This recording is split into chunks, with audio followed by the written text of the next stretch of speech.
I'm dealing with this topic for over 10 years, and what always seemed to bother me is that women did so much in the 20th century. They challenged practically all of the stereotypes that there were. We got more educated in almost 100 countries in the world. Women are now already more educated than our male partners or friends, and still we are being less paid and also denied job positions. And it's a question whether and how we can go beyond that. There is usually a question of why. Why is it like that, and why should we actually worry about it? The world still turns around even if women are not in top positions. But actually, it was calculated by various institutes and United Nations, and so that actually, if we would achieve gender parity, we would increase by $28 trillion our global GDP, because women are actually a resource, a human resource that is not being used as it could be. And since it's not used that much, it also doesn't bring the same value as it could. And then again, if we say, okay, there is a financial reason that women should be better included in economy, in different work aspects.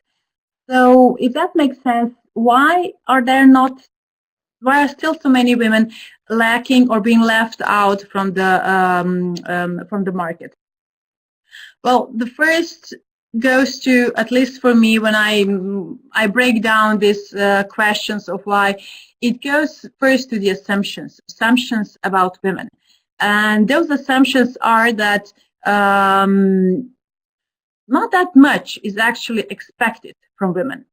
And if there is a boy and a girl, of course, as a parent, we want them both to be successful. But even within the family and from the society, the pressure on boys to be successful is higher than on girls. And girls grow up with that it's not that much pressure on them to be successful.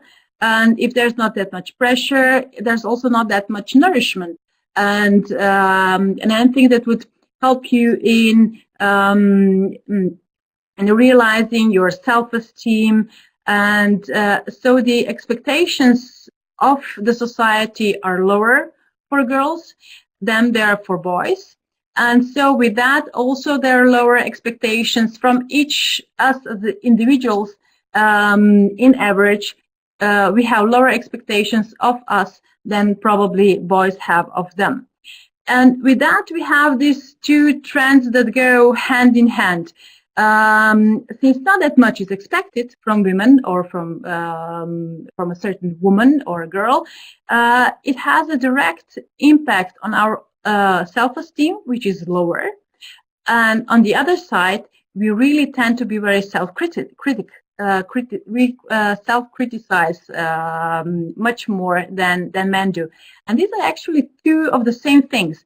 Low self-esteem and high self-criticism, they really don't boost your confidence. They don't, and they don't work as motivators. They work as obstacles in seeing yourself what you could be.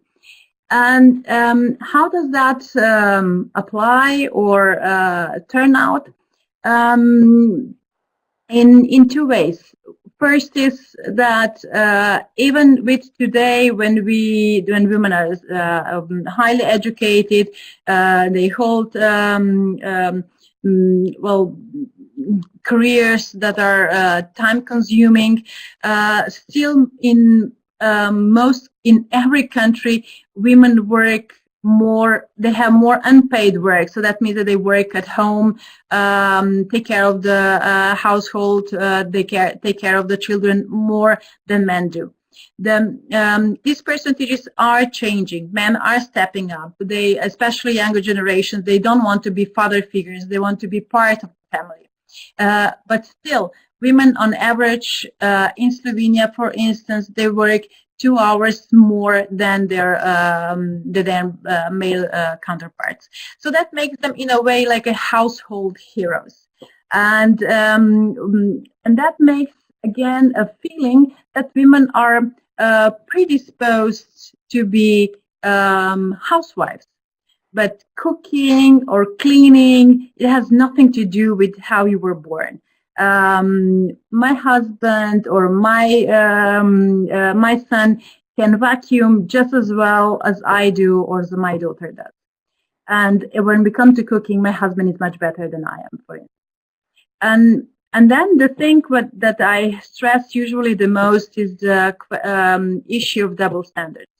All of those assumptions and low expectations actually turn in that even when we have the same level of achievement, we will not see women's achievements as high as men.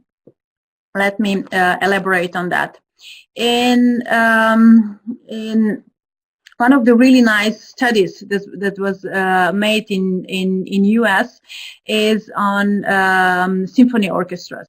In 50s, last century, 50s, the symphony orchestras usually had out of 100 members, musician members, they had only 2 women, and usually one was a harpist, because it was really, really difficult to get a male harpist.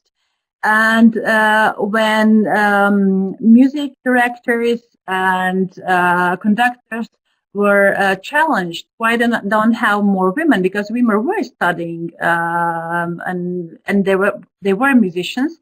The answer was that women tend to play differently. That their tone is not as such as they would like to have in their orchestra.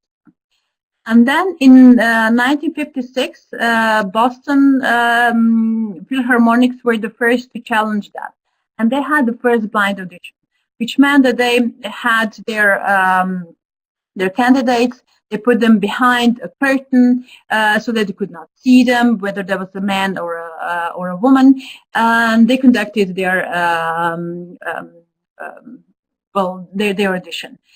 And it turned out actually that they still chose more men than women. So you could say, okay, they proved that has not the gender has nothing to do with whether you're well. The gender has something to do if you're a good or not such a good musician.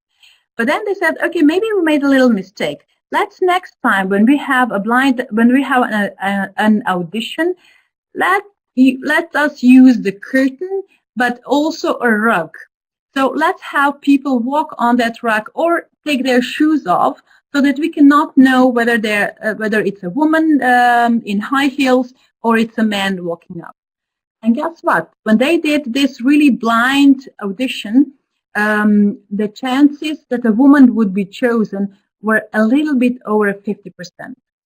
So with that, it proved that if you don't see or hear until they play, that women have the same possibilities, but only when the people who choose don't know there is a woman behind the curtain.